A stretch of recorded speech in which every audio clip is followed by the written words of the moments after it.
Hoje queria falar convosco sobre um áudio, um vídeo até, que vi sobre um moço que estava a falar sobre a ética cristã. E fiquei a pensar, caramba, novamente estes termos, esta terminologia, ética cristã. E deixem-me dizer que o moço que estava a ter este discurso é alguém que por acaso até admiro bastante. Não admiro no sentido como o mundo o admira, não podia estar mais longe da verdade se dissesse que o faço, mas admiro porque é uma pessoa que, apesar de tudo o que já conquistou na vida, apesar de ser bastante novo, de todo o sucesso financeiro que já obteve, não deixa de ter algo como que um vírus da verdade que o continua ali a chatear, que eu acho que é Deus, e portanto acho que é sempre bom rezarmos pela conversão de toda a gente, porque a conversão não basta apenas falar em Cristo, não basta apenas usar esta terminologia que eu vou demonstrar porque acho que é uma terminologia errada. A conversão passa por aceitar que Nosso Senhor Jesus Cristo está efetivamente a guiar a sua única igreja, que Nosso Senhor Jesus Cristo é o Rei da história e que tudo aquilo que acontece é pensado, permitido por Ele. Por mais que hoje não fique muito bem, os cristãos católicos dizem muitas vezes: Deus não permite o mal das pessoas. Claro que permite. Ele permite efetivamente que as pessoas sofram. As pessoas pecam, as pessoas afastam-se de Deus, e o afastamento de Deus é algo que Deus permite. E portanto, Deus permite, Deus não quer. Mas como Deus nos criou com liberdade, e Deus não se contradiz, então Deus deixa-nos entregue ao nosso destino, àquilo que nós escolhemos fazer. Tanto que nós próprios nos colocamos no inferno, não é que Deus queira, mas Deus permite. E portanto, se Deus permite que uma criança de 10 anos, por ter um pecado mortal, ou um homem de 70 anos, por ter vários pecados mortais não confessados, vá para o inferno, então Deus permite efetivamente todo o restante sofrimento que nós conhecemos. Portanto, não somos exclusivos aos olhos de Deus. As nossas pequenas dores, os nossos pequenos sofrimentos não são especiais em relação a Deus, são fruto do nosso afastamento de Deus. E isto, como é óbvio, eu sei que é difícil explicar a quem não acredita, mas é muito fácil compreender a quem acredita. E quem acredita não acredita por opção. E é por isso que eu acho que este moço, apesar de tudo aquilo que já alcançou, continua a ser como São Paulo, picado com um aguilhão que não o deixa descansar. E isso é um tormento, até a pessoa encontrar o seu caminho. E o seu caminho é Cristo. E claro, Cristo não é uma ética cristã. Esta terminologia ética cristã, que é usada por alguns cristãos, a maioria protestantes, mas também até poderíamos dizer por alguns católicos, erradamente, é um termo pagão, é um termo moderno que é usado por quem não é crente, por quem vive uma vida liberal, isto é, quem se quer libertar das amarras da ordem natural e da ordem que Deus criou para o seu mundo e da estrutura governativa daquilo que regia a cristandade. E por isso é que, quando acaba a cristandade, começamos a ter a implantação prática do liberalismo, depois do liberalismo já ter conquistado, como é óbvio, o campo ideológico, e a ética cristã é algo com que as pessoas que não acreditam em Cristo, que não acreditam na cristandade, nem na ordem que Nosso Senhor quer para o mundo, usam para definir a súmula do comportamento de um católico. E porquê que eu digo católico e já não cristão? Porque a partir de 1500, desculpem, mais ou menos, mais coisa, menos coisa, 1517, é preciso distinguir cristão de católico, porque Nosso Senhor só criou a Igreja Católica e, mais ou menos até essa altura, só haviam católicos. A heresia ortodoxa é muito semelhante à Igreja Católica, há ali algumas nuances, mas eu posso dizer que existe uma continuidade apostólica, apesar de termos de distinguir as duas. Penso que não é tão necessário como quando já chegamos a 1517, que precisamos distinguir as seitas cristãs, que é aquilo que nasce depois do protestantismo, que se dizem cristãos, como é óbvio não são, não é? Não dá para ser cristão não sendo católico. e a Igreja Católica, que é efetivamente a raiz da árvore, o tronco da árvore, primeiro fundado por Nosso Senhor. E então a ética cristã é alguém que tenta explicar a uma audiência, é uma palavra, uma terminologia que se usa para explicar a uma audiência a súmula dos comportamentos ou da sociedade cristã, como se fosse uma questão de princípios, como se nós normativamente pudéssemos dar uma série de princípios que constituem então o comportamento cristão.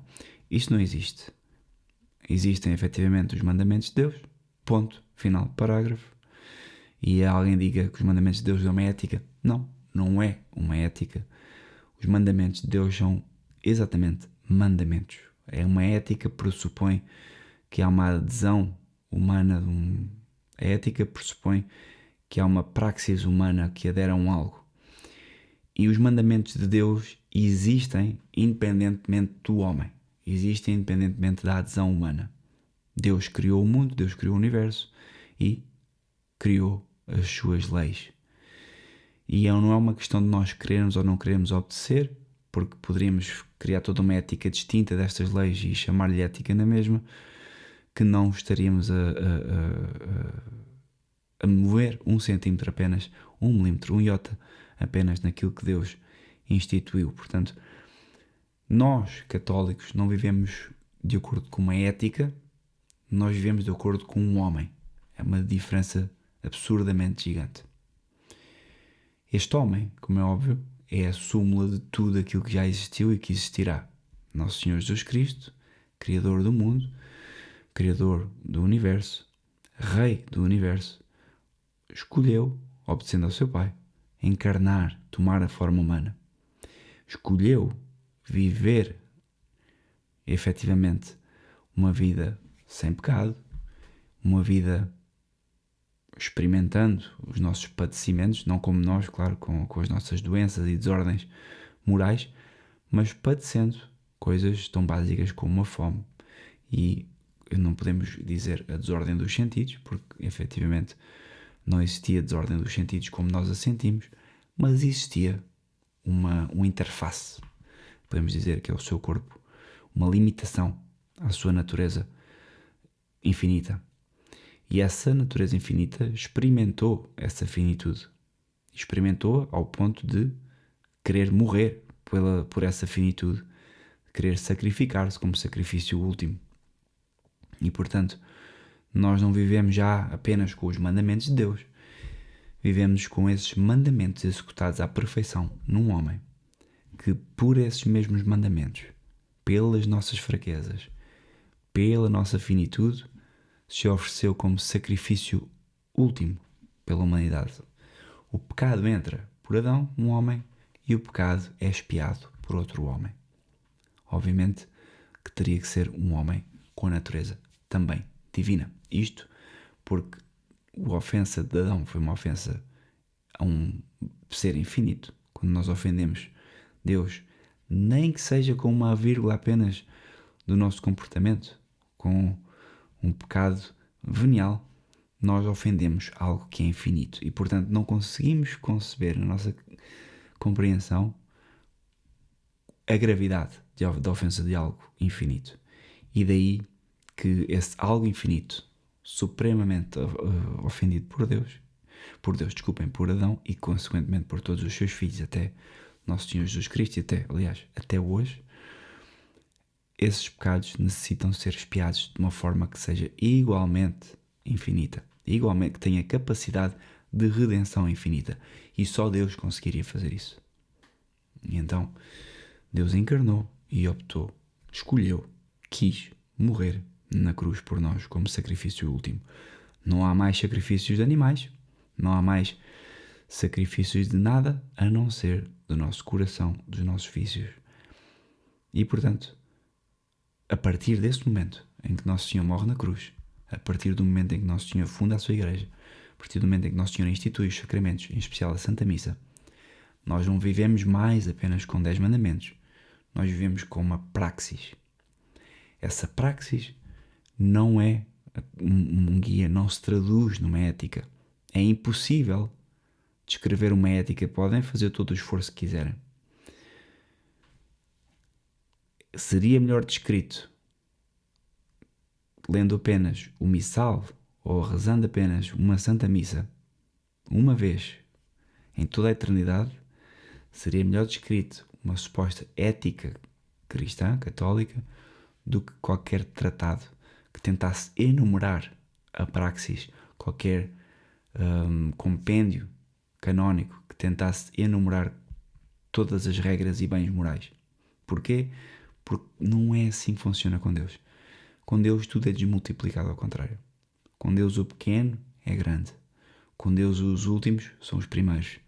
Com Deus estas praxis são vazias e Deus revela só aos pequenos nas coisas tão simples como deixar que Deus faça um pequeno milagre, que é nós estarmos atentos a ouvir Deus. Já contei isto noutros episódios do podcast. Quando comecei a estudar teologia, fui para a faculdade apenas por motivos racionais. Queria estudar teologia apenas como quem quer estudar engenharia. E não era católico, não era batizado sequer. E houve uma professora, que depois nem foi das minhas professoras favoritas, mas disse-me isto: muito bem, o senhor vem para aqui para aprender teologia, é perfeito, acho muito bem. E o que significa, e eu mal sabia o que ela queria dizer com isto, que vem à descoberta. E eu, muito bem, eu concordo com isso. Efetivamente, vem à descoberta de uma coisa que eu não conheço, como qualquer pessoa quando vai estudar qualquer matéria. Mas espero também que o Senhor deixe que Deus o descubra assim. E eu fiquei intrigado com isto e não fez sentido algum. Pensei, uma freira a falar, claro. E depois percebi que a lógica de Deus é outra. Ou seja, a razão é certamente finita. E passamos logo uma série de passos quando admitimos isto, quando conseguimos conhecer isto. Por acaso esta pessoa de quem comecei a falar é alguém que já assume isto e tem até, aliás, isso como um dos seus motes da sua vida. Que é uma pessoa limitada, isso é positivíssimo, mas depois é preciso deixar que Deus faça o seu trabalho. E nós temos grandes impedimentos a que Deus faça o seu trabalho em nós. Desde os nossos vícios, desde as nossas incoerências, as nossas limitações intelectuais, a nossa vida, a forma como vivemos, a forma como queremos viver e nos desculpamos, e porque queremos viver de uma certa maneira, então conduzimos a nossa vida de uma maneira que vai sempre, isto atenção mesmo quando vocês fazem o maior esforço do mundo, é difícil Deus fazer o seu trabalho em nós. Simplesmente porque não faz parte da nossa condição, por mais que sejamos batizados, temos a marca do pecado original. Por mais que ela tenha sido dissipada com o batismo, os seus tormentos estão inscritos na carne. E portanto, hoje, este vídeo,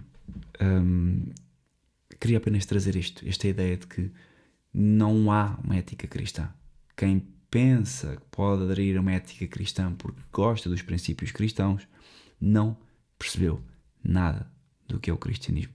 E o cristianismo é a Igreja Católica. Portanto, para quem está a ouvir isto e que não compreenda o que eu quero dizer, e fica, é impossível, não pode ser, o cristianismo não pode ser a Igreja Católica, peço que estude apenas essa parte.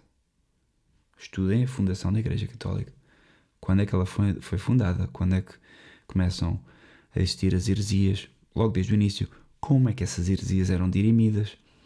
Que estudem a questão da Bíblia. Quais é que eram os livros que foram compilados e traduzidos, como os 72 livros que compõem a Bíblia Católica. Como é que esses livros não foram adulterados com o tempo? Algo que me deu bastante prazer estudar. E depois, como é que esses livros foram adulterados pelas heresias e seitas protestantes.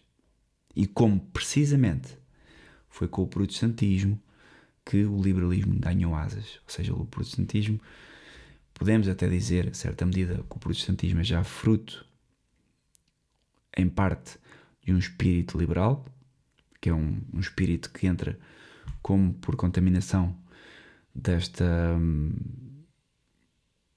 organização que era completamente antagónica à cristandade, e estamos a falar, como é óbvio, de alguém de quem Lutero, depois de cair nas manhas desse povo, também o critica. Portanto, Lutero também foi instrumentalizado por esse povo para criar anticorpos contra a sua própria igreja, que ele abandonou e pela qual ele se decidiu condenar, indo contra os mandamentos e os dogmas mais básicos, fundamentais que qualquer criança hoje em dia aprende aos 10 anos, que o motivo desses dogmas existirem e o porquê deles existirem.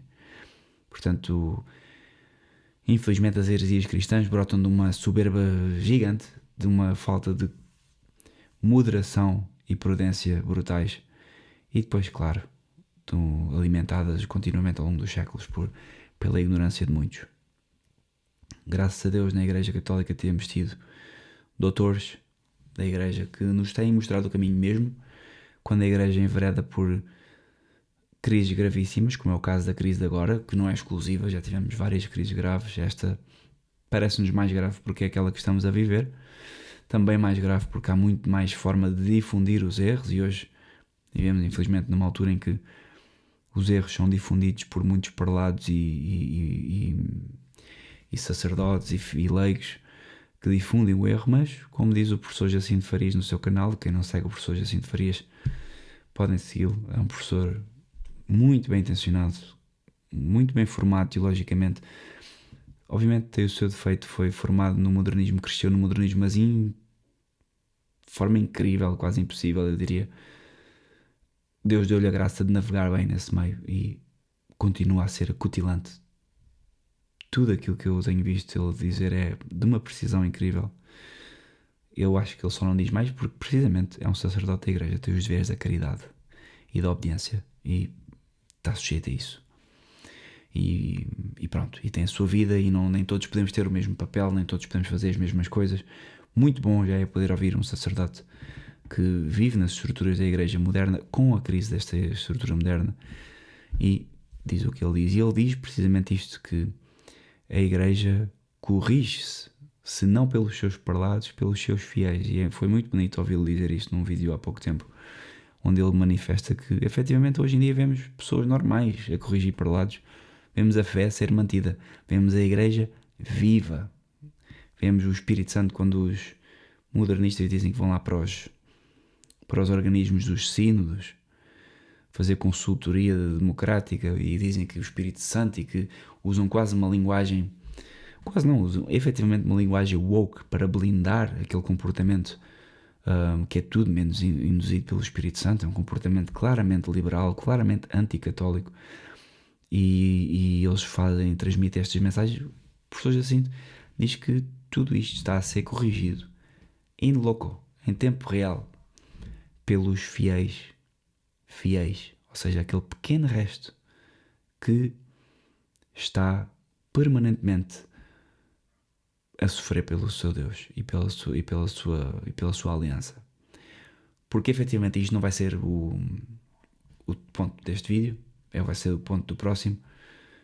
Não mudámos nada, ou seja, o povo escolhido, que somos nós, a Igreja Católica hoje, herdámos isso dos nossos pais, o povo judaico, que rejeitou Nosso Senhor, e portanto Nosso Senhor criou a sua igreja porque os convidados não vieram para a ceia do Senhor, não aceitaram o convite, e então nós, os pobres apanhados e os doentes apanhados à beira das ruas, fomos convidados a entrar nesta ceia.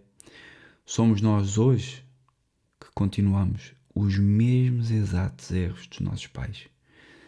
Tal como saindo do Egito foram para o deserto, e tal como estando no deserto há meia dúzia de dias começaram a adorar ao bezerro e a outras coisas, hoje nós estamos iguais. Grande parte da nossa hierarquia continua a adorar ao bezerro, continua a rejeitar Nosso Senhor, e nós, povo escolhido, temos que padecer, temos que sofrer efetivamente pelos erros dos nossos líderes, pelos aquilo que podíamos chamar a heresia, que é ao fim e ao cabo virar as costas à verdade. E continuamos este mesmo caminho. Este vai ser o meu ponto do próximo áudio. Vou falar precisamente sobre como nos encontramos no deserto. E por isso é que não faz mais sentido falar nestas questões de ética cristã, recuperar Portugal ou cristandade das nações. Acho que há muita falta de noção em dizer, em tentar recuperar o que quer que seja.